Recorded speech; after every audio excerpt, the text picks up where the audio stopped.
Cannabis Common Sense, the show that tells the truth about marijuana and the politics behind its prohibition.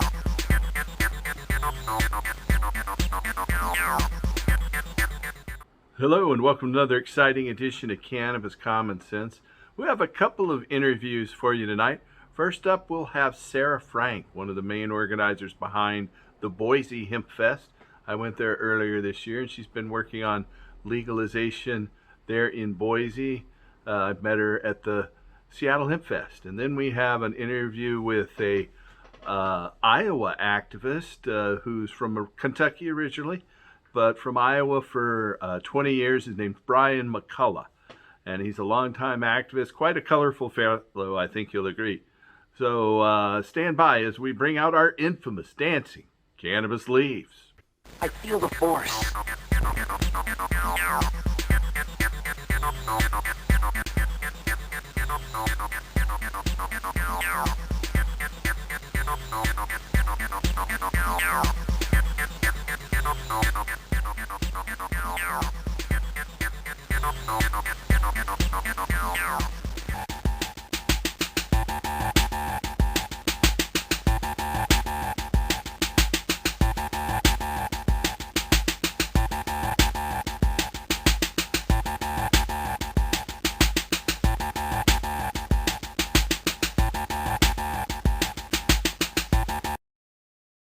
All right.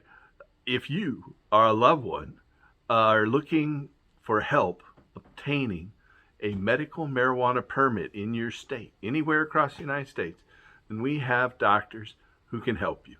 Call us at 503-235-4606. That's 503-235-4606.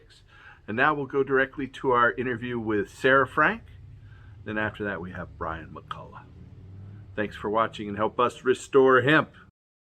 I'd like to introduce Serra Frank with Legalize Idaho. Hi, Serra. Welcome to Cannabis Common Sense. Hey, Paul. Thanks for having me. I appreciate it. I'm glad you could come on. I met you years ago here in Portland, but recently we met at the Boise Hemp Fest in May, I believe it was. And Yes. I've been trying to get you on the show since then to talk about the situation in Idaho. And tell us a little bit about yourself in terms of your history of activism and little biography. But that's quite a while. It'll actually be 20 years next year that I would say I officially became an activist. It started, I found cannabis as medicine. I suffer a chronic painful bladder disease that progresses and just causes extreme pain. And the doctors in Idaho had me on Percocet and Darvocet, and if I end up at the hospital, they'd give me Demerol and morphine, and they were trying to figure out what was wrong, what was going on, and I didn't have a diagnosis, and they just started telling me I was just a pill junkie for all the drugs that they were telling me to take. So I'm a little stubborn, and I got mad about that and just quit taking. I weaned off all the opiates and ended up stuck in my bed because I really was sick. And then I found cannabis and it saved my life. But I'm of the DARE generation, so everything that I'd ever been taught about cannabis, is that it kills brain cells and, causes cancer and, the DARE narrative, of course. Did you grow up in Idaho? I grew up in Idaho, yes. We knew there was kind of a medical marijuana thing, we'd hear about that. We heard about Seattle Hemp Fest, but it was a far away, long, my Christian family would never allow me to go to something like that.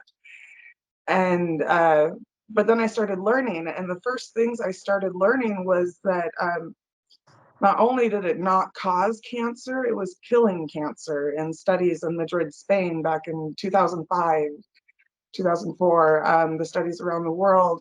And there's a Seth group down in California who was showing that not only did it not kill brain cells, it killed cancerous brain cells and left the other cells healthy and alive. And it blew my mind, and once you start learning and researching, it's just like a can of worms. I'm sure you know. I think everybody who knows cannabis knows that.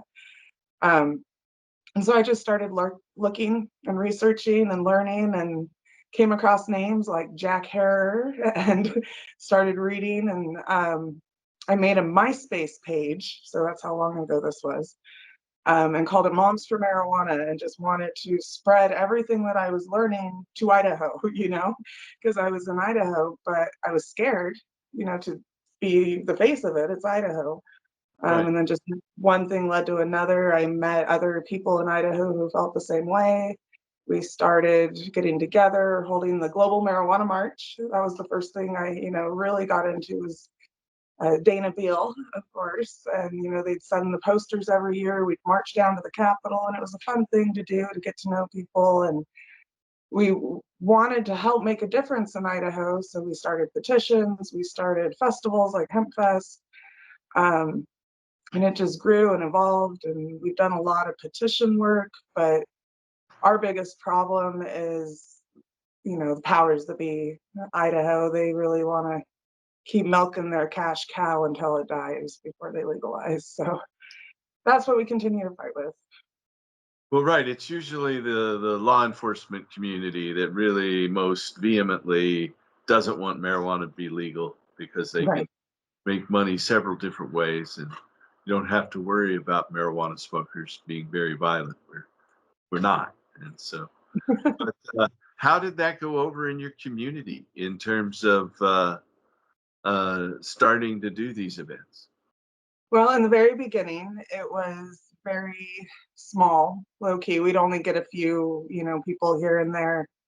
And one of the biggest things, so with Moms for Marijuana, we're all about education, awareness, and discussion.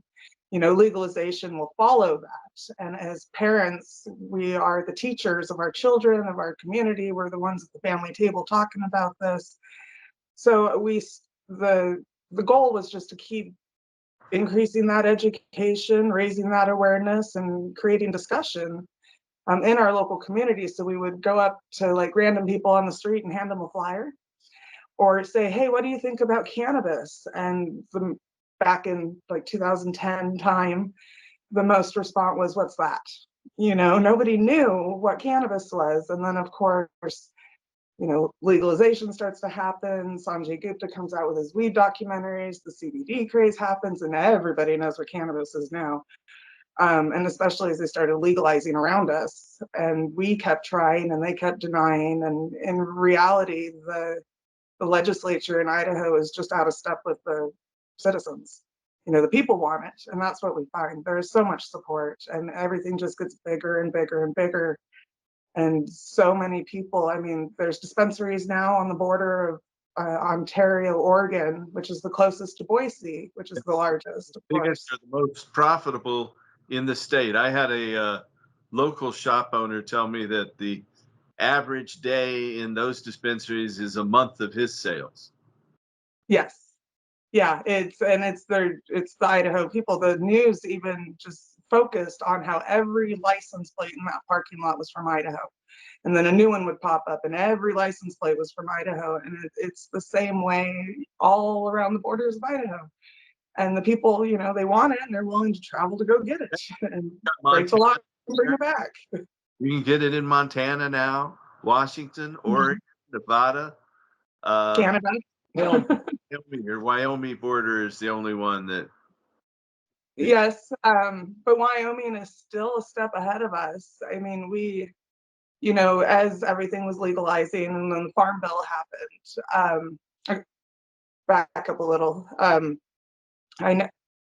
So the CBD craze happened, and Sanjay Gupta came out with his documentaries, and everybody, all these families started coming forward saying, this is what my child suffers from. We need cannabis for our children's epilepsy. And so Idaho went as far as putting it through the House and the Senate to make an affirmative defense so that it wasn't legal to possess CBD, but it was a defense they could use in court if they were, charged with possessing it for helping their child. And we are the only country, I mean, this happened all around the country, everybody did that. And we are the only state in the country where our governor vetoed it once it reached his desk, and then implemented a trial for GW Pharmaceuticals Epidiolex for 25 children. And then that suddenly was FDA approved. And there was a very large campaign contribution to our governor at that time from GW Pharmaceuticals. So, I mean, we know what happened, but that even Wyoming passed that, you know, and when the Farm Bill happened with the hemp truck drivers, you know, hauling it across the country, Idaho arrested them. And I know they put them in. Took them a right.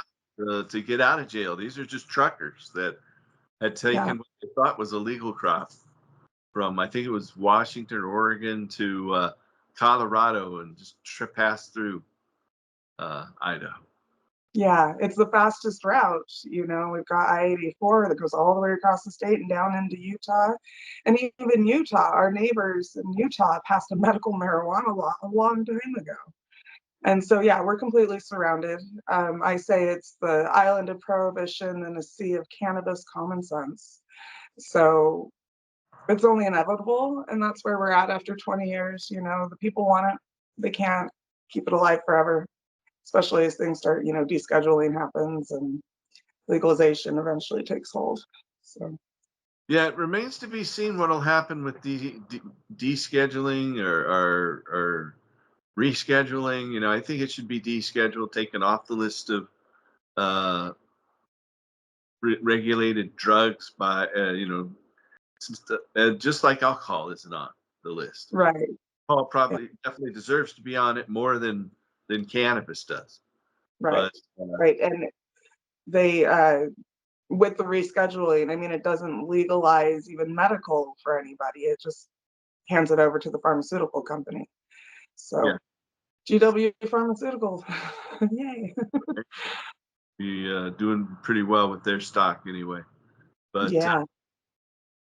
so, how did you get involved with the Boise Hemp Fest and the Seattle Hemp Fest? Well, it all started when, okay, so our first group we called the Southern Idaho Cannabis Coalition, SICC. We were all sick, right? We're all medical patients. And then we started connecting around the state with other activists. There are people, you know, the cannabis community is alive and well in Idaho. We're just all in the cannabis closet still, you know.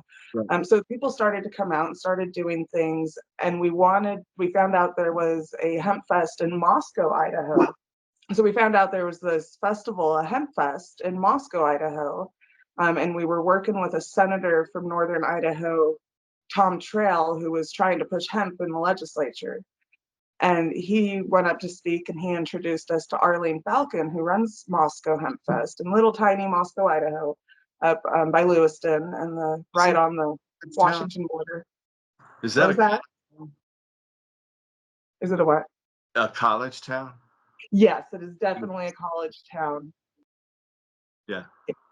And Pullman, right across the border, 9 miles away, is also a college town. So it's like a little bubble. There's a lot of support for cannabis, and there's a lot of hippies around, you know.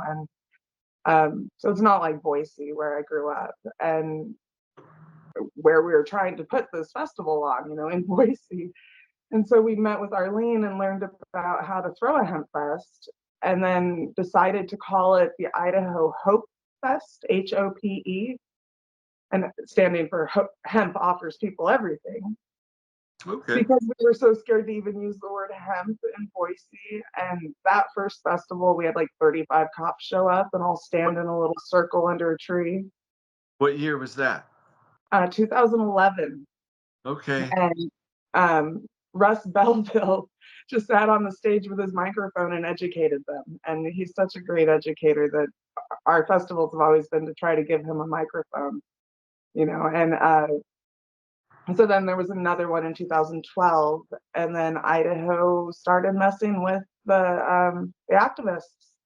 They were taking people's children away and arresting people for really no reason, and just trying to disrupt what was happening. We had changed the name of the group to Compassionate Idaho, and several people, Lindsay Reinhardt and Sarah Caldwell and Teresa Knox, and it was just, you know, these main activist names in Idaho. If you're part of the Idaho community, we're just all being messed with. And Idaho's really good at running people out of the state.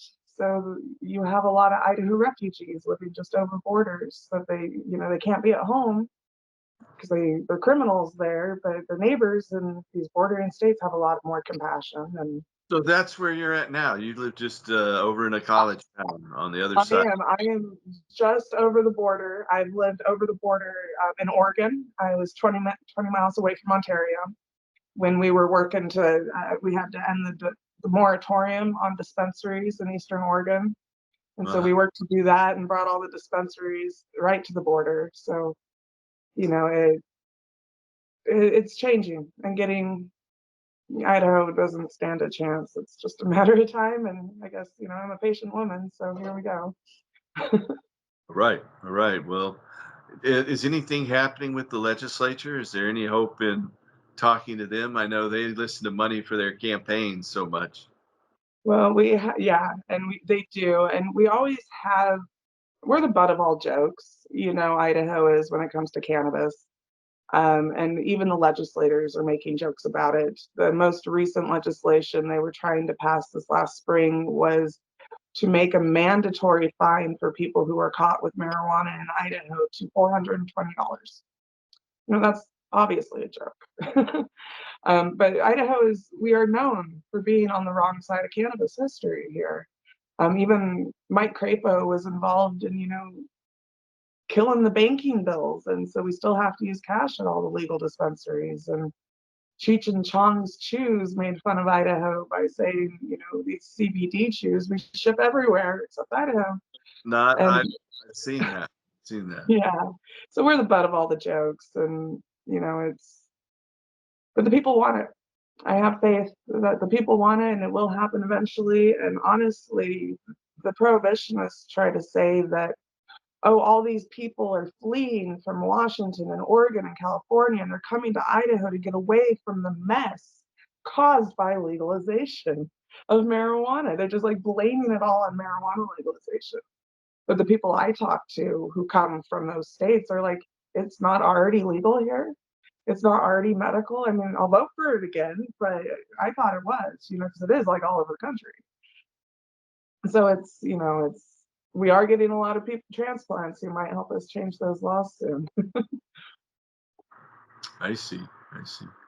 So I know we talked briefly yesterday about how the law enforcement people were coming and taking away people's children. And, here in Oregon, we had that same issue. My oldest son is just turned 33, and we had our children at home, so they couldn't drug test my wife for marijuana. And they're all fine, of course, but we've dealt many times over the years with parents having their children taken away because they drug test the mother and the baby for metabolite of cannabis. And and I know that's happening still in Idaho today. It still happens sometimes in Oregon as well. I mean, they treat it like it's a serious drug, like methamphetamine or opiates or something, when it's more akin to aspirin. Well, they truly believe it is dangerous, like heroin and morphine and all those things. It's a mentality they have, and it's the way they're trained. And they've been using cannabis against people since the 70s, to remove children. And even now in legal states, yes, one of the first families I ever got involved with was back in 2011-12 when I was over in Portland. And I didn't realize that even with a medical program, they were still taking babies away. This mom over there had approached me because mom's for marijuana, of course. So we would get a lot of requests about, help me fight CPS. They've taken my babies. What do I do? And luckily there was this mom, and she had just had twins. And she suffered from a condition that made it so that she threw up all the time, and which is not good for carrying babies, especially twins. So her doctors, told her to keep using. She had a medical card. And this was before legalization. And CPS said, no, that's dangerous to the baby, and took all 3 of her children away, the 2 brand new babies. And it just floored me. Like, how could you remove a brand new baby, not just 1, but 2 of them, from a breastfeeding mother? That's more traumatic than marijuana could ever be, more dangerous. And luckily, she had a really good judge who was like, she's a medical patient, let's close this, send them home. But that was my first taste of what happened, or what happens with these families. And then I helped an old friend fight for his daughter out of Spokane, Washington. It was called the Fight for Lily. And that is where I got to witness so many more problems than just the marijuana issue when it comes to CPS, and that it's a financial incentive to adopt these babies out to foster parents because they receive incentives from Title IV Social Security. The state does. They receive stipends and bonuses and funding to do these adoptions. And a healthy marijuana baby is much more adoptable than an abused child who actually needs help. And so that case really just opened my eyes to this whole thing. And marijuana removals are a vast majority of these cases. I think it was something like only 1% of children in the country. There's about 440,000 children in foster care at any given time, and only 1% of them actually need parents that they're orphans, right? And then another 20% are there because of actually documented abuse or neglect, including drug use, neglect caused by hard drug use. But the other, like 79% of these children are there for things like marijuana use, or what they call free range parenting, where parents let their kids go to the park by themselves at 12 years old. And so CPS gets involved, removes these children, and then makes them jump through hoops. I mean, when I was a kid, I'm 64 now, but back in the 60s, the parents weren't required to come watch you in the park, and they told just go out and play in the neighborhood. Exactly. And there used to be a thing on the news at 10 o'clock, like, do you know where your children are? Yeah. Remember that? But they'll use it, and they'll use things like home births. If CPS had found out that you had your children at home, they would have said that was medical neglect because you need a hospital, and they would have removed your children. And then being tested at birth, they would have said you need drug classes and chemical dependency. And so the case up in Spokane, it was 2013, so they had already legalized recreational. They'd had a medical program since the 90s. And the only thing they had on my friend was that he admitted that he was a medical marijuana patient. And he moved to Washington to get his daughter. And they still told him that he had to do 30 days of inpatient treatment and 2 years of aftercare before they would even consider having his little girl go to him, even though she was taken from her mother and not him. And so that just blew my mind. My life is all about adoption. I'm adopted. I placed a child for adoption. I've adopted a child. And these forced adoptions, especially when a child's removed over marijuana, of all things, cannabis is non-toxic, safer. And yeah, it's the same with alcohol. They're not going to remove children from people who drink alcohol just because they drink alcohol. And so that would be my main focus of activism at this point, other than, Idaho. Is to help these parents to navigate the child welfare system and learn how to push back against this, because these policies, just like Idaho's laws, are outdated and draconian laws that are just hurting more children than they're helping. So tell us about this year's Boise Hemp Fest and plans for next year's. Well, there are a lot of plans in the works. This last year, May, I believe 11th was this last year, was the 8th Boise Hemp Fest. And the first one we did where we actually used the Hemp Fest name, and we're officially licensed by Seattle Hemp Fest and the crew up in Seattle. Was 2016 was our first one. And I was the event coordinator until 2021. We would have had a 2020 event, but everybody shut down that year. Yeah. So Seattle Hemp Fest hasn't been able to come back from it We haven't I been know. to a hemp stock festival all for financial reasons either. Yeah, no, COVID kind of killed a lot of things. Yeah. But we keep trying, and we're kind of new, and we're just only ever as big as we can afford every year, and we don't get any help from local. We had to kind of create our own sponsors over there in Ontario, but it's growing every single year, and people are just becoming more and more educated, and we're very unique in the sense that we also have a kid land at our hemp fest where the kids can just go and play with toys and games and art projects, and I saw the art um, projects. The participatory art projects were pretty cool.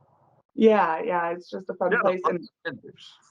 so we've got a new group called Treasure Valley Smoking Hot Mamas, run by Amy Thomas, and they get together, and it's all ladies' nights, and they do puff and paint, and they all have children, and so we've invited them to join us and help us to organize that kid land. And then we also have a symposium tent, just like Seattle. We're trying to do what Seattle's been doing, but as educators, and we have our speakers, and we appreciate everybody who comes in. You came and saw us, and we really appreciate your time, and Dana Beal, and everybody who's helped us throughout the years.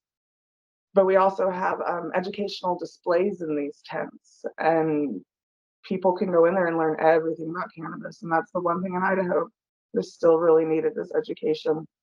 I notice a lot when I get into some of the Facebook groups, and they're like, "Are you talking about pot?"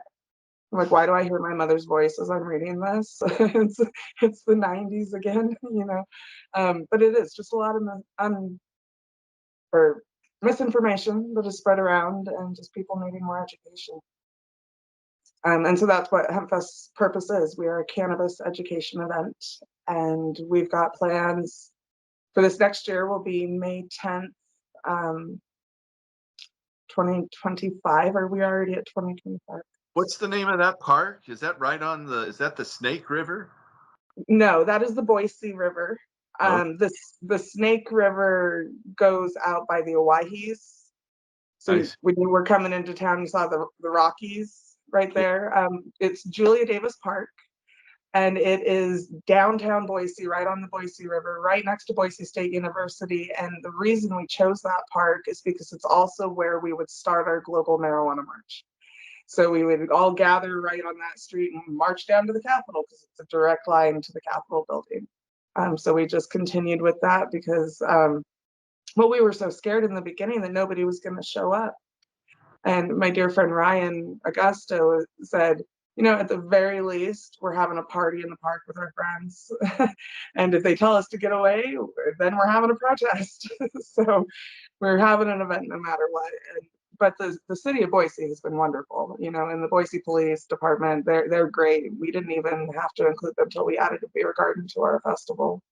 So, the city works very well with us and most of them. And it's really the state that doesn't like the cannabis, and really only just a few legislators, so, and the governor.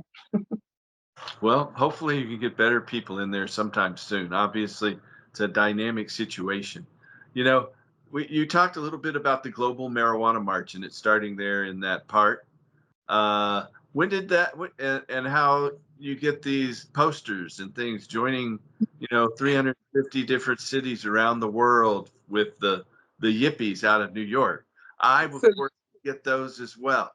And so, right. And honestly, I believe that's where I met you, Paul, when I was in Portland, was when I went to the Global Marijuana March there. uh, The first time I met you. But now this tells you about Idaho. Okay, so I grew up in Idaho. I am a child of Idaho. It's my home. It's where my family is. I know everything. I am Idahoan, and I had to move to Arizona to find out about a global marijuana march and that they were having down there. And then I came back to Idaho, and there was like 3 people in Boise holding a global marijuana march. And I didn't even know, and so that shows you how Idaho works. But then it just got bigger and bigger, and the people want it changed, so they dedicate their time and their money. And um, my favorite part was getting the posters and going down. We'd go to banks and bars and just hand them out to people. And the downtown bar scene where everybody's coming out, we just hand them a poster. And we actually met a lot of really great volunteers that way. So thanks to the Global Marijuana March and Dana Beal, we got started in Idaho. Well, that's fascinating because, Dana kind of was one of my mentors as well. When I was just a week after my 18th birthday, I went to Washington, D.C. to the White House smoke-in. And the Yippies had been holding that for a few years. It started out as a patriotic 4th of July thing that Richard Nixon tried to put on in 1972, but the Yippies co-opted it, and it became the White House smoke-in and became pretty popular there in the late 70s. And so that's where I first met some of my mentors, including Dana Beal, and I got a little more involved with the Yippies while I was going to Evergreen State College in Olympia, and organized a couple Rock Against Reagan tour spots in Seattle and Olympia back then for the Yippies. And I even wrote an article about blocking the white train carrying hydrogen bomb warheads to the Trident submarines back in 1983 for the Yippie newspaper. But I'm giving you this. I first met Dana actually in '82 in Chicago. They had a conference there, and I traveled from Evergreen in Olympia, Washington to Chicago. And but we've known him now for years. He helped start this global marijuana march. The city of New York last year on April 20th gave him a citation, and the Yippies a citation for their work to legalize marijuana. But in January, during the really big freeze we all suffered here in the Northwest, where the temperature where we're at hovered around 5 below zero. I think it was a few degrees colder than that in Idaho, of course. Mm-hmm. Dana Beal tried to take cannabis across Idaho, and his car broke down pretty close to Twin Falls, Idaho. And so they held him there in jail until mid-February. And I made contact with the local bail bondsman in Twins Falls. They have quite a illustrative name. It's Eve and the Outlaw Bail Bonds. Oh, goodness. I called them, and they were very supportive and gave him a big discount and actually gave him credit on his $250,000 bond that the city of Gooding, Idaho, in Gooding County, required he put down. So it's interesting so for those who don't know, Twin Falls is about 2 hours east of Boise, and it's like walking back in time when you're talking to people about marijuana over there. And they say it like they just watched a Reefer Madness movie. It's marijuana. And I dealt with a CPS case out of there where this little girl was having hallucinations because of the psych meds that they had just started to prescribe her for, some mood behavior issues. And they were freaking out, and the mom, it was right after the CBD craze was going on, and they knew cannabis would help. So they made her a smoothie out of butter, and they took her children away and, charged her with felonies and all these different things in Gooding, Idaho. And that was the one thing I noticed, is that they weren't saying, oh, it was bad for you to give her marijuana. What they were saying is that it's illegal. And so they charged her with injury to a child just because it's illegal, not because she actually injured her child or put her at risk. And they acknowledged that. But she ended up getting them home, and they now live in Utah. And her daughter's now in her teenage years, and has a medical recommendation in Utah. So, they had to get out of Idaho. They had to leave everything they know and love, but it's Gooding, Idaho. They're kind of becoming known for this. And it'll be interesting to see how Dana's case goes. I know he is hoping that this rescheduling will happen, because that would affect the law. I'm not sure how that would apply retroactively, But I'm not sure. It's a touchy situation because so when we would file medical petitions and we have to get the information back from the governor to say, oh, this is why it wouldn't be good to pass this. It's always that, oh, it's against what the federal government wants. But if they start, encroaching on gun rights in Idaho, your governor's standing up there saying states' rights, states' rights. And when the Farm Bill passed in 2018, it was legal. Hemp was legal all over the country, and they still arrested those drivers. So, it depends on the judge a lot of the times. I would like to see him go to a jury trial and try to do, jury nullification. Because the people in Gooding, Idaho want cannabis. I talk to them a lot with that CPS case. And it's always, the people want it, state doesn't. And they are at some point going to come, and butt heads about it before too long, and something will have to change because they're denying too many people access to such an amazing medicine. well, I think Dana there is facing what could potentially be 5 years, though it doesn't seem like he would get that. Even though, Dana's been busted so many times for marijuana. I don't have count. I know one of the oldest legalization efforts or rallies in America in Madison, Wisconsin, the Great Midwest Marijuana Harvest Fest, was started as a free Dana Beal event back in 1972. And Yeah. So they once, kind of picked up the wrong guy, is what happened. But it also does show you another tone for the atmosphere in Idaho, that instead of helping these two elderly gentlemen who are broken down on the side of a freeway in the middle of the night in the cold winter, instead of helping them out, they searched them and persecuted them and threw them in jail. I mean, that is not what Idaho wants. We are not those people who would want our state to be doing that and treating out-of-state people like that.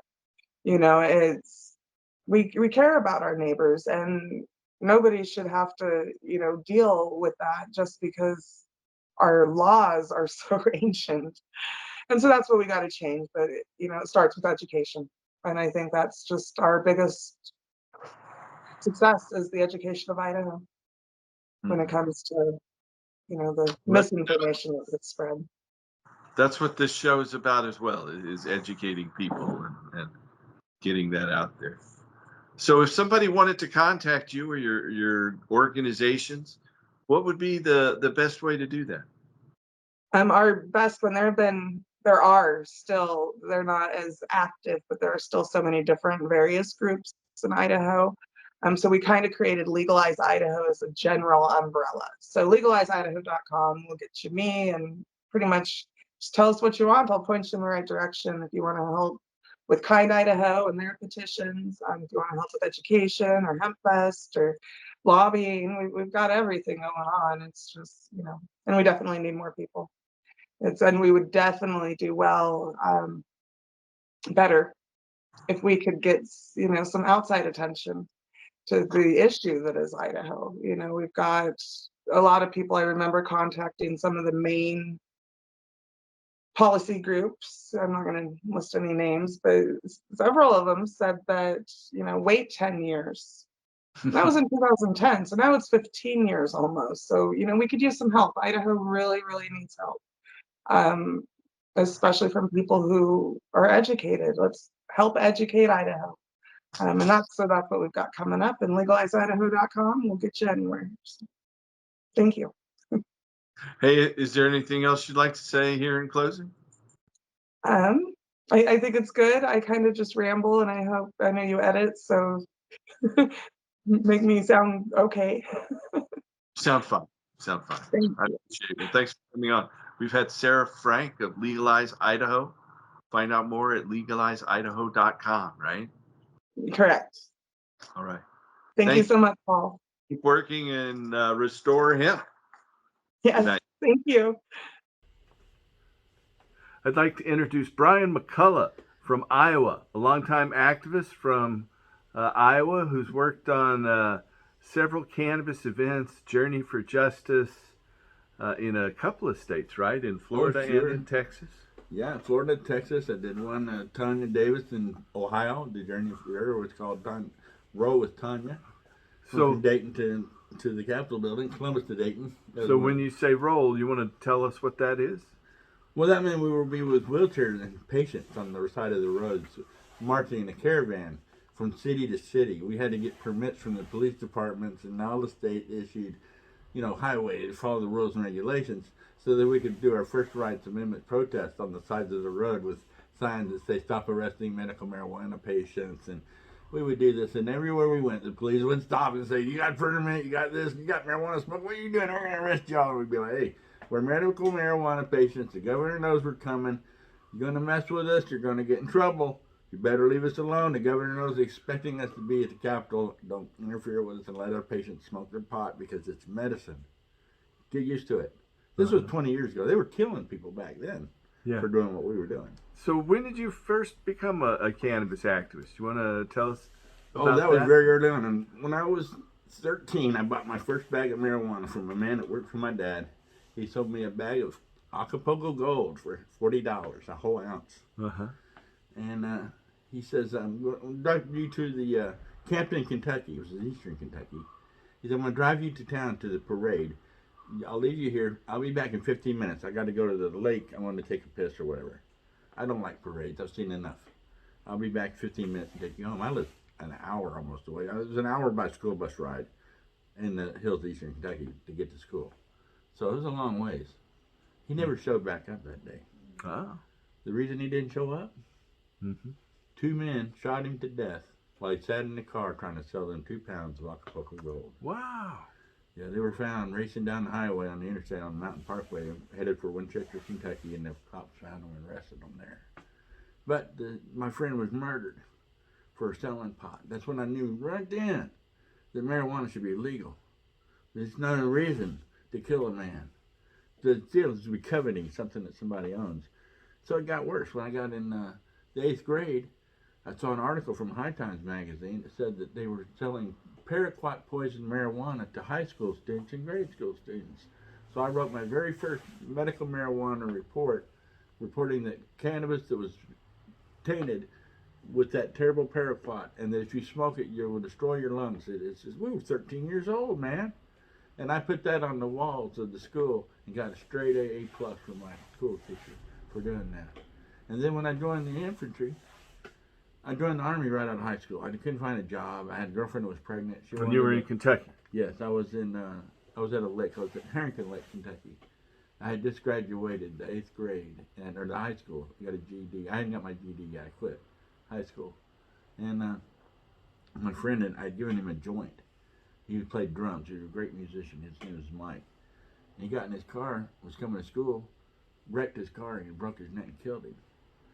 And I don't know if he was smoking a joint, a seed popped, and he looked down, looked up, and he was off the road and hit a stump.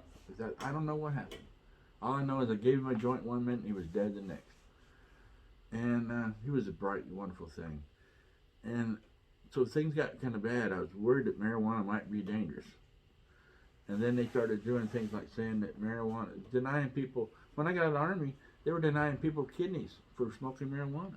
I've known more than 100 patients through my work with medical marijuana doctors. That's why who have died because they were taken off the list. That's why it says Blues Traveler right there. Because when I show up at an event, it's usually because a cop has killed some young man for less than an ounce of marijuana. And, it was just tragedy, tragedy, tragedy everywhere I went. I was in Tulia, Texas, in the March in Tulia. We met 100 drug war orphan children at the Capitol to pray for the end of the drug war, because 74% of the entire community of Tulia, Texas had been arrested on the affidavit of an ex-employed deputy who said that these men were cocaine dealers. And we went out to Tulia, actually drove through it, and before we went to the Capitol to see it, there's nothing there but hogs and shacks and buildings with no electricity and no running water. So these cocaine dealers are really living it big, weren't they? And guess what? Some of these people are still in prison. They can't even get out. This is Texas, where if you're black, you're a Mexican, you're a hippie, and you got marijuana, your ass is going to prison. You can count on it. I was warned not to go to Texas. Everybody said, oh, I had 6 roaches in my ashtray, and I went to Texas and got pulled over, and they sent me to prison for 7 years. Don't go to Texas if you know what's good for you. I said, that sounds like a challenge. We're going to Texas. I landed in Texas. First thing we did is we went to a field where Mexican men had been buried, over 100 bodies in shallow graves where they had been shot and murdered. We believe stole the marijuana from them. They were trying to either sell marijuana to white people on this side of the border, or they were killed by the police as they were coming over the border. Either way, the marijuana, nothing was found, it was stolen. Same thing that happened to my friends. Happening to us still today. People being murdered for having a little bit of marijuana in their personal possession. So what, the drug dealers now can take it out on the streets and make profit? Is that all it is to you? Just money and profit and drugs? Well, those are the ones the cops should go after. Don't go after us medical marijuana patients who are growing a plant in your closet so they got cancer and they're trying to treat themselves for it and they don't have access to medicine. Go after the ones that are taking marijuana and they're trying to sell it for hundreds of dollars to make profit. And they're also selling other drugs like fentanyl and meth and everything else. They're destroying society as we know it. And there's bad cops. There's bad cops that are dealing this stuff. And they don't do anything. Get rid of these cops that are busting people for nonviolent offenses like marijuana. Please, get them out. We need to restore the police department for personnel and the reputation. And the way you do that is you get rid of these overzealous, angry cops that have been here for decades, that have been targeting nonviolent prisoners, people like us that smoke pot, as something wrong with society. We're not. We're average Americans. We vote. Okay? How long have you been living in Iowa? Over 20 years. What brought you to Iowa to start That's a good question. My wife's dad was from Iowa. She was born in Manchester, Iowa. And she wanted to go see her dad because he was dying. He was sick with COPD, the same thing my wife had. And we went to spend the final years with him and make his life as better, as good as we could. So I brought them up there and their children. The first night, we were there a weekend. One of the girls took off and was gone. We could not find her. And she was cruising the strip, they call it, with a 41-year-old Japanese man in a Corvette Stingray convertible at 12 o'clock at midnight. And I said, that ain't happening again. I said, we're taking the girls, we're going to go live way out in the country like I was raised, and they're going to learn morals, they're going to learn Christianity, they're going to go to church, they're going to learn everything, how to be a neighbor, how to be a friendly. And we did. We moved to Oxford Junction, Iowa, and I raised those girls. I wasn't allowed to raise the girls. Those were Cher's girls. She was the discipliner. All I did was supplied the money, the house, and her daddies were Vietnam veterans from the war, and they were both drug addicts and alcoholics. One of them today is a successful woodmaker, and I still don't want to take away from him. They paid no child support. They never sent a birthday card. They never sent an I love you call, nothing ever, the whole time I was with them. And my girls grew up great. They were well adjusted. They were cheerleaders. They were great artists. They were great singers. They had great clothing. They had just a wonderful life. They all went on to college. I have great, wonderful grandchildren through that family. So I was 30 years I was with Cher. So when she died, I went through 7 years of chronic depression. So you went with Cher to a lot of different events with Elvie Masika and other medical marijuana patients. When did you first start going to marijuana events? Oh, yeah, that was right away. One of the first things that happened with us was we were watching television, reading the newspaper, and on the headline of the newspaper was Edward Smith from Louisville, Kentucky, standing on a street corner with a sign that says, "Why is mind medicine illegal?" And he was standing on a street corner, and he made mention that this guy standing on the corner with this crazy sign. And Cher said, "Look, Brian." So we got on the phone book, found out who Eddie Smith was, called him, said, "Hey, we saw you on the paper, and we just wanted to say, hey, man, we support you, and we'll help you any way we can." He said, "What?" He says, "My own family, my brothers, my cousins, everybody are driving by with their friends in the car, laughing at me." He said, "I've been crying because nobody will help me." I said, "Well, we will support you, man."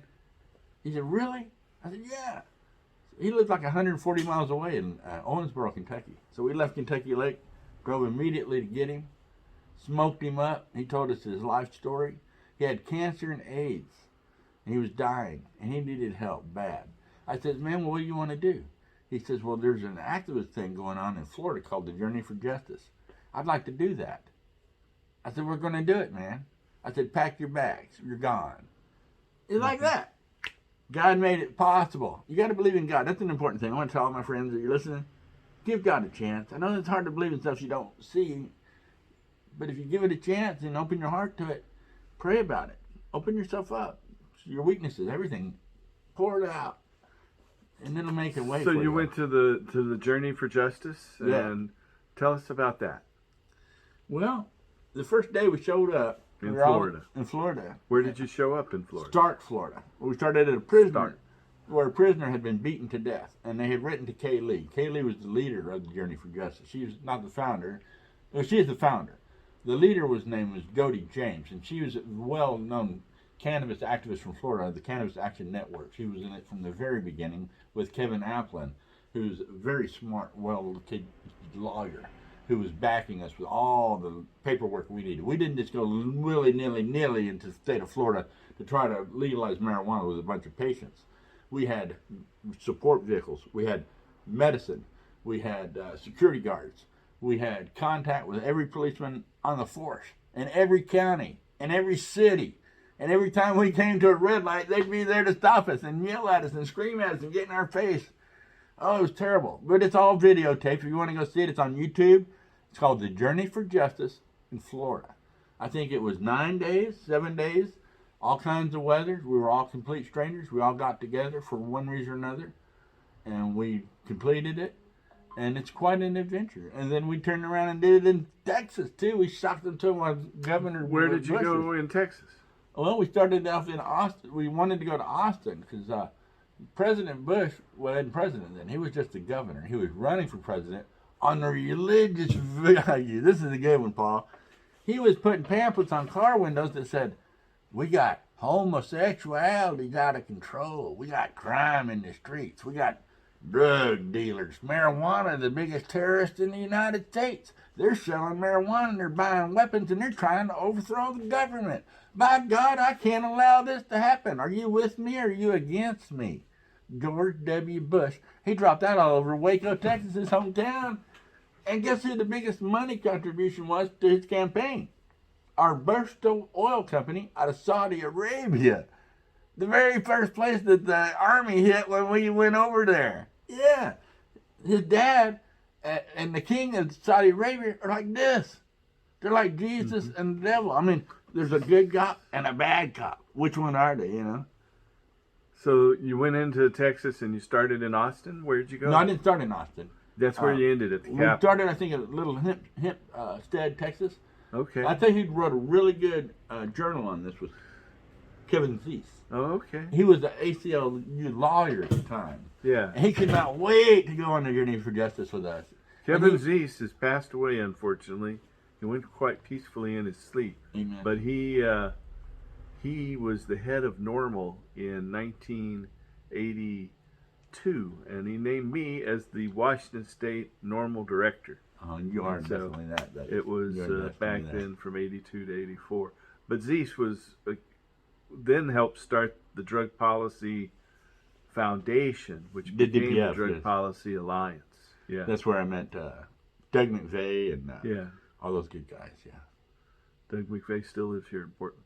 You know what? Our team of activists that we created in the world, in the United States, is the greatest team of people that have ever assembled in any activism, of any organization that ever existed. Plumbers Union gets a lot more work done than we do, but they don't love each other like we do. We get together and we network and we think and we talk and we use the best of our abilities to help each other. We give our very best freely. We're not selling you a video. This isn't for sale. You're not selling ads for boner pills on here. We're not. We're just fighting with truth and justice. And all the government's had is lies and propaganda, and that's all they ever had. And all we had to do is, well, sarcasm, you know, and a little bit of music and a little bit of art. And we shoved it back up their ass, and we're winning. Well, no, we're not. It's over. We won the war. Mr. President, if you're watching, all due respect, Mr. President, excuse me, sir, it's time. The drug war is over. You lost. Everybody knows it.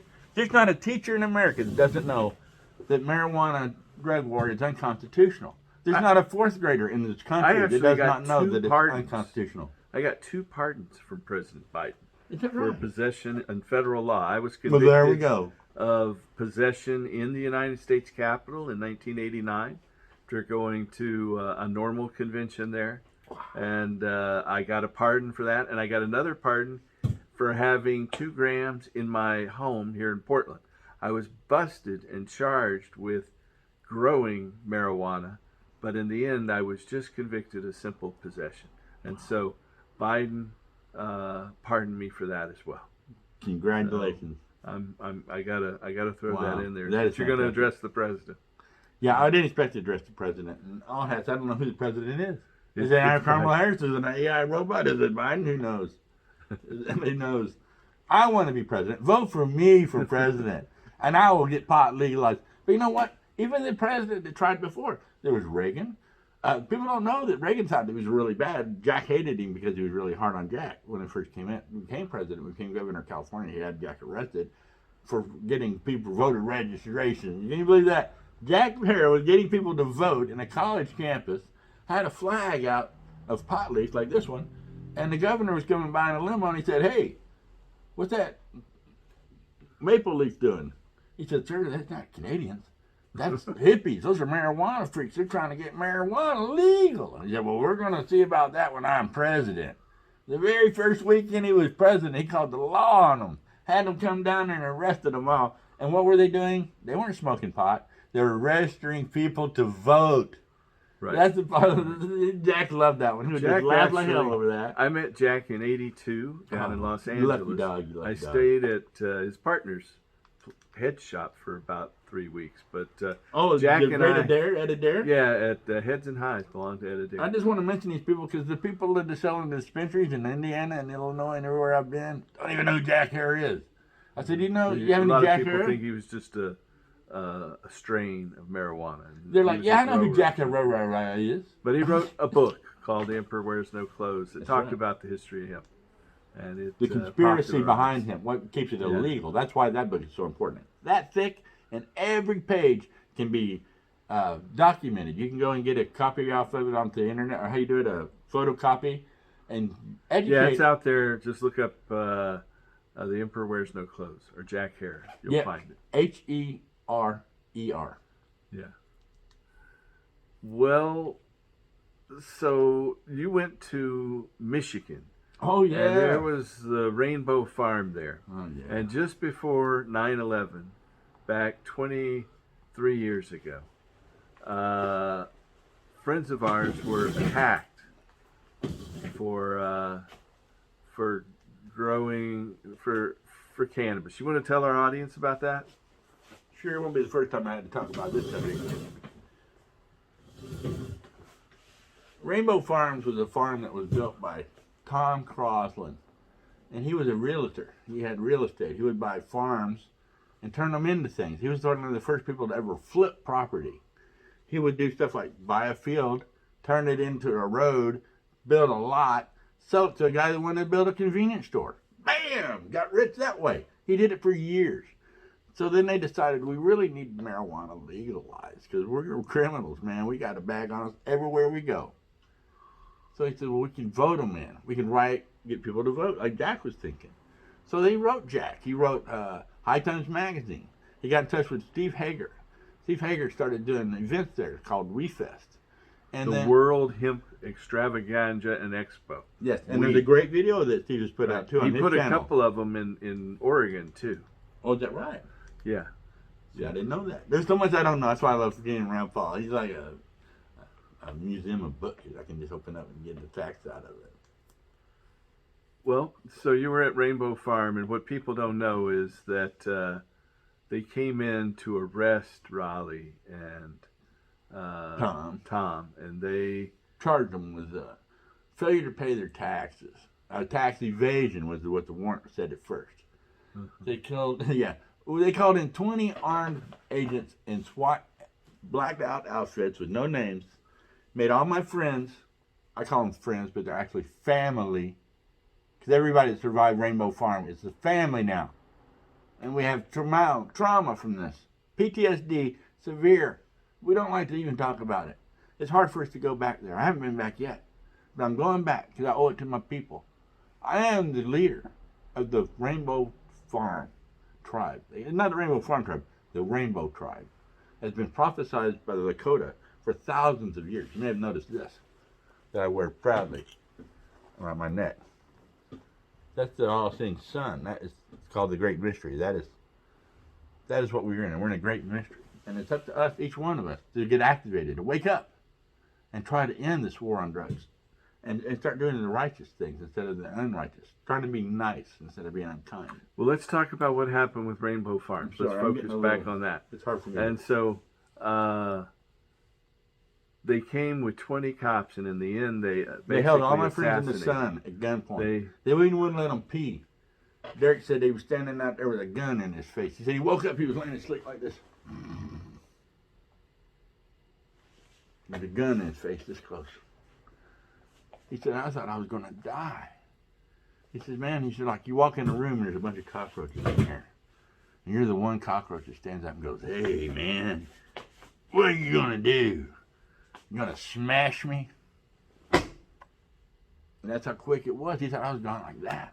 So I started praying. And Derek's not even a Christian. He said, man, God, please, don't let this man kill me. What did I do? What am I going to die for? I'm asking you the same thing, you overzealous pig. I want your ass in prison. I want you to go to jail. The people that killed Tom and Riley, you committed crimes, and we're catching up with you. The entire universe knows what happened. You roped it off a mile in every direction and wouldn't let anybody in there. You wrote the narrative. The book, Burning of Rainbow Farms, is nothing but that. Sorry, God bless them. I don't want any negative commentations about it. They were beautiful people. Tom was a generous man. His first thing he did was So they put on these cannabis events, and then the police came and said they had a tax crime against him, I guess. Yes. But they proved that the tax crime was not true because they had kept very good, accurate records of everything they'd ever done. Mm-hmm. But they continued to put the pressure on him. The attorney at the time's name was Scott Teeters, and he was a personal enemy of Tom since high school because Tom was gay. He hated his guts. And he was a big redneck, you know, he hated his guts. Here's this rich gay guy making everything successful work. He hated it. And that's what got him killed, this hate. And everybody involved, from the attorney general. It was a big national story for a few days up until September 11th, because there was a shootout, and they were held. The news was they were surrounding this place for a couple of days, and they couldn't get these two guys off of their property. And so in the end, they shot them with SWAT and from a distance with snipers. But it was major news until 9/11, and 9/11 just took it off the radar completely. Well, what's bull about it all is I was there. You don't get the story of the burning of Rainbow Farms from anybody that was there. You're getting the official story narrated as by the newspaper and the articles that came out. That's what he's talking about. Same thing they did with 9/11. They hammered you down with this stuff till you believe it. And well, it's easy to think it was marijuana growing. Little 100 plants this tall in the basement they found was enough to give them the asset forfeiture to steal the property. 34 acres plus some outbuildings. There's a store there, a house, a beautiful 3-bedroom home. And well, that's usually had been the motivation since they implemented the forfeiture laws. Right. The police look and see who had. Well, they did with marijuana. They'd look and see who has the assets, and then they'd go after the people. But Tom says, "Selective. You're not getting them. I'm catching them on fire." He threw gasoline on the building. First thing he did is he told everybody on the farm, which were all hippies, all volunteer support, is all they ever had. Volunteers that built the farm because they wanted marijuana legalized. They lived on the farm. They built the farm. They put their hard work and their own money into it. And the government took it all away from us. It was paradise for pot-loving individuals. It was ranked top 10 in High Times Magazine marijuana places to go in America. And not anymore. It even had its own roadside. You'd be driving down the interstate, Rainbow Farm, 11 miles. Here we go. Wow. We'd be sitting on the porch smoking a joint, and straights would pull in there. They'd be like, they'd go in the store and they'd come out and they'd have stacks of hemp clothing, hemp t-shirts, hemp pants, hemp Levi's, hemp drinks, hemp clothing, all, and just smiling and waving at us, and all of them just short hairs. Mom, Dad, the kids get back in the car, and they'd be waving peace signs all the way out. And we would go, those were narcs, weren't they? Yeah, they were narcs. Everybody that wasn't at the park with us is a narc. But everybody else that's smoking, we're all cool. But little did we know, the narcs were actually in the park pretending to be vendors. The whole time, the FBI was there. And so who else was there? Was the Michigan militia. And what I want to mention that for is, so was Timothy McVeigh. Remember Timothy McVeigh? Bombed Oklahoma's buildings? Remember that? Mm-hmm. Well, that happened before 9/11. Right. Well, then all of a sudden we got a hippie farm trying to legalize pot. We got a bunch of FBI agents hiding out as secret agents, posing as vendors selling marijuana t-shirts and goods to us hippies. And a week before Tom was murdered, I'm at Sweetwater, Tennessee, with my wife, Cher, who was a nationally known activist as well. She was voted 100 top female activists in the nation. And for good reason. I let her be in charge because she's Cherokee Indian and they know how to lead. I had the money, and that's what I'm going to do, Paul. I'll support him anywhere he wants to go, do whatever he wants to do. Just I want to do the same thing with Cher, and I did the same thing with Eddie. So I want to win this war. And I'm pretty sure it's over. I think we won it. I think we should be celebrating, Paul. What are you smoking, man? I usually vaporize, but I'm okay right now. What are you vaping? You got some good brands, strain or something? I what I grow is what I vape. Is what I grow. Homegrown, yeah. I can't divulge any information. Top well, secret. I mean, there's various It's a recipe. varieties. It's a recipe. I've been growing. I had some white truffles last year. Got a few more this year. Oh, so I really have no teeth. These are false. And I was been camping and I bit down on some plastic and broke 3 teeth. That's how well made generic teeth are for people with no insurance. I have insurance though. I'm going to get new teeth. I'll probably get some porcelains. What, is that what normal people get, porcelain? I don't know. Maybe I'll get some with some little pot leaves on them. No, some you little don't pot want to do leaves. that. I'll give Mike Tyson a run for his money when I start growing pot. Hey, buddy, I'm coming after you. I'm going to be the king of the marijuana world. I'm going to be selling joints. 9/11, that's going to be the strain. That's what they sold at the farm, 9/11. Isn't that ironic? Because that's the day that I was at Raleigh's funeral, was on 9/11, and there wasn't a plane in the sky. And there was people coming up to me going, man, we're getting ready to go to Canada. You want to go with us? Why are you going to Canada? Don't you know? We're going to war. America's going to get bombed to hell and back by the Russians and the Saudi Arabians. Have you paid any attention at all? He says, we're going to get on the railroad track right here. It goes due north straight into Canada, and ain't no way they're going to fucking stop us. See you later. And they were gone. We waved at them. See you later, man.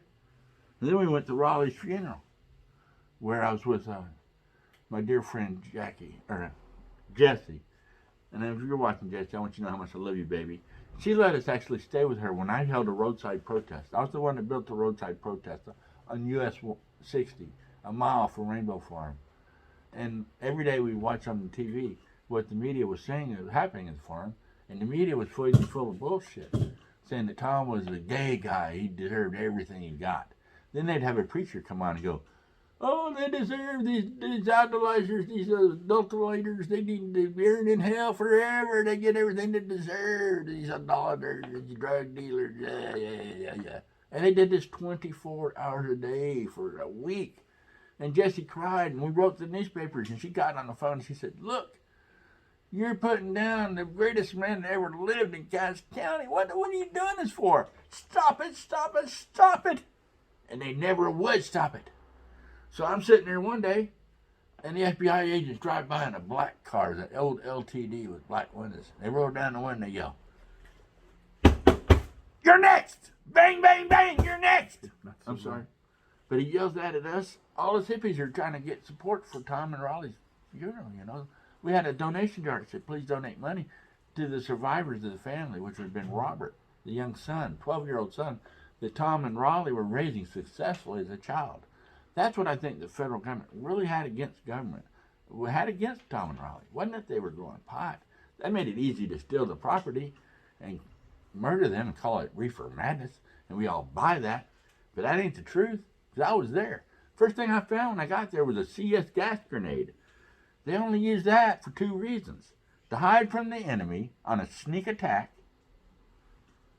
That you put up a bunch of smoke and you hide behind it. Then you look through it your goggles, and you can see using thermal vision what's on the other side of the smoke. And then you just pow, pow, pow, you're gone. Or I can put up the smoke and come rushing through it at 30 miles an hour with all my vehicles and my weapons going and just destroy everything in sight. That's how we use smoke. So when I found the CS grenade, I knew no longer that this was some simple police assault, that they'd been blowing smoke up our ass. This was a deadly attack by the federal government. And our dear friend Gatewood said that this wasn't just that, Brian. This was an actual ritualistic sacrifice from the federal government to declare war in the Middle East. The Bush had done the same thing that they do when they do their Illuminati ritualistic stuff with Moloch that they worship. And they have to have sacrifices, human sacrifices, to give to the altars before they go to war. I guess they've done this since the very beginning of time. I don't know. Tom, you probably know about ancient history. Let's talk about Gatewood Galbraith. All right. He's a famous Kentucky attorney. Yes, sir. And a statesman. Yeah, and a longtime activist. Oh, man. Jack Harris said Gatewood was actually the real, true father of hemp. And Gatewood said, no, Jack, you're the true father of hemp. They just loved each other so much. So how did you meet Gatewood? Well, I started off as business. I was doing the yard sales, and I went to a flea market, and I met this girl named the Hemp Lady, and she was selling string of hemp about that long for like $1.75. So she would sell yards and yards of this hemp to the hippie girls who were making bracelets and purses. And finally, she made enough money she could open a store, and she was called the Kentucky Hemp Lady in Paducah. So we went and met her, and she taught nothing about hemp, and Jack Harris, and how hemp would save the world, and how hemp petroleum with fuel would save cars, and she just would never shut up about it. And then this girl talked about hemp 24 hours a day. So we loved her. Her name was Sandy B. Jorgensen. So we decided we'd open a store in that same mall.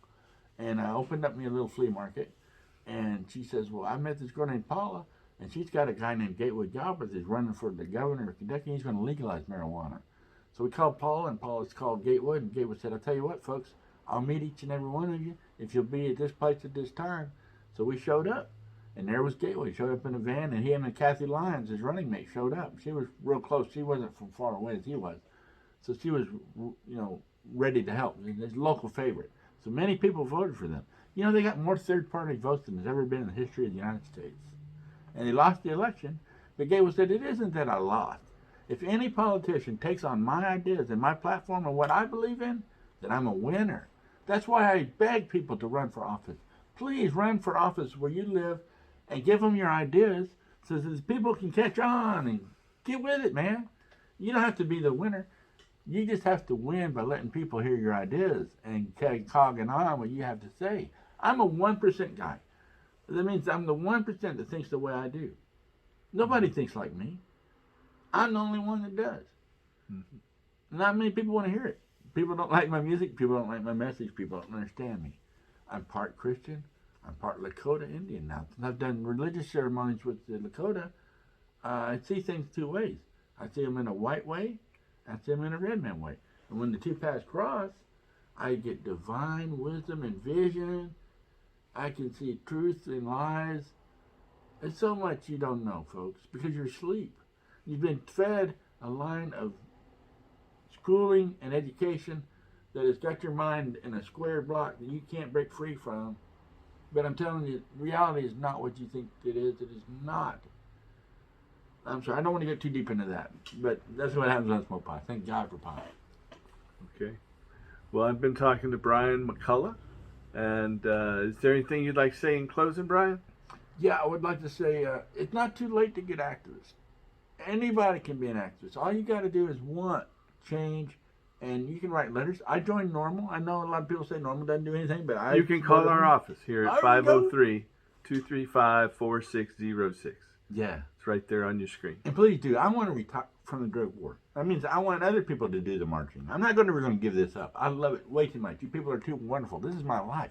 I worked my whole life doing this. So I'm not going to ever leave that type of loving brotherhood relationship that we share as cannabis activists. We haven't had to say one solitary lie the whole time. The government was the one that did that. So give it up, guys. It's over. Declare a national legalization movement. Write a constitutional amendment if you have to, but get to work on this. It's over. Surrender. And we want our men back from prison. We want people who've lost their scholarships to be returned to their school education. We want parents who lost their children to get their children back. Spread the love, spread the happiness, love one another. And don't forget to watch Paul, man. Paul knows what's going on. Thanks. Thanks, guys. Restore hemp. Restore hemp!